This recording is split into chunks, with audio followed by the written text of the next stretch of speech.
सद्गुरु श्री ब्रह्म चैतन्य महाराज गोंदवलेकर, इनका प्रवचन 24 नवंबर। उत्कट भावना से भगवान की उपासना करनी चाहिए। अंगारे को जानते नहीं, फिर भी वो भूलकर भी हाथ लगता है तो हाथ जलता है। या फिर ये पारस पत्थर है, ये न जानते हुए लोहे का हथौड़ा उस पर मारने पर वो सोना हुए बिना नहीं रहता। उसी तरह बिना ज्ञान के केवल भक्ति से यदि भगवान के पास गए तो भी काम हो जाता है, परंतु दूसरे विषयों की आसक्ति जब तक छूटती नहीं तब तक मनपूर्वक भगवत भक्ति नहीं होती। जहां उत्कट भावना होती है वहां सगुण मूर्ति को मनुष्य धर्म प्राप्त होगा। उपासक देह को भूलेगा तो उपास्य मूर्ति में उसे चैतन्य का अनुभव आने लगेगा। उसके अलावा अन्य जो लोग थोड़े तन्मय हुए हैं उन्हें भी अनुभव आएगा, परंतु भक्त या उपासक की भावना हमेशा उतनी ही प्रबल रहेगी, इसका भरोसा नहीं। इसलिए ऐसे उपासक को मूर्ति के चैतन्य का अनुभव पाकर भी पारमार्थिक दृष्टि से उसका लाभ होगा ही, ये निश्चित नहीं।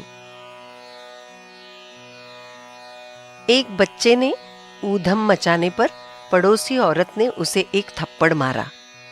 उस पर वो बच्चा बड़े जोर जोर से फूट फूट कर रोने लगा और उस औरत को गालियां भी दी।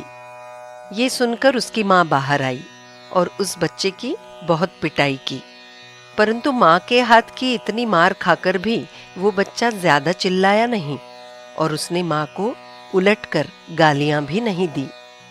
ये जैसे सच है वैसे ही हम पर आने वाले संकट ये भगवान ने लाए हैं, ऐसी निष्ठा होगी तो हमें उसकी तकलीफ होगी, परंतु उससे हमारी शांति नहीं बिगड़ेगी। जिन नुकीले दांतों से शेर बड़े बड़े प्राणियों को मारता है, उन्हीं दांतों से वो चोट न पहुंचाते हुए अपने बच्चों को उठाता है, ये ध्यान में रखना चाहिए।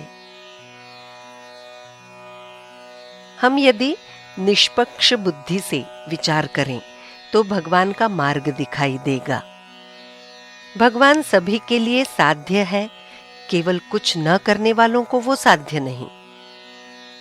हमें जितना समझ में आता है उतना पहले करें, बाकी जानकारी अपने आप मिलती है, उसी में संतोष रखें।